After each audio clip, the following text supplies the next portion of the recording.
Hello అందరికీ, ఈరోజు మనం సన్నకారపూస ఇంట్లోనే ఈజీగా టేస్టీగా ఎలా చేసుకోవాలో చూద్దాం. దీనికోసం ఒక గిన్నెలో శనగపిండి, అందులోకి 1 టేబుల్ స్పూన్ అంత వాము, 2 టేబుల్ స్పూన్ల కారపొడి, 1.5 టేబుల్ స్పూన్ ఉప్పు వేసి బాగా కలుపుకోవాలి. ఇక్కడ నేను 1/2 కేజీ శనగపిండికి ఈ మెజర్మెంట్స్ చెప్తున్నాను. ఇప్పుడు కొద్దిగా వాటర్ వేసుకుంటూ పిండిని కొంచెం బాగా స్మూత్గా కలుపుకోవాలి.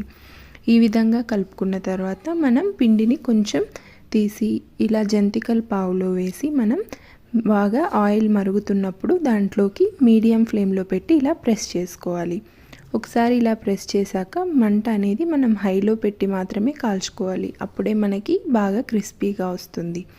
ఇలా కొంచెం కాగాక మనం బాగా దీన్ని తిప్పుకుంటూ ఇలా కాల్చుకుంటే ఈవెన్గా ఫ్రై అవుతుంది. ఇప్పుడు దీన్ని తీసి పక్కన ప్లేట్లో పెట్టుకొని మనం కరివేపాకు వేసుకుంటే టేస్టీగా ఉంటుంది.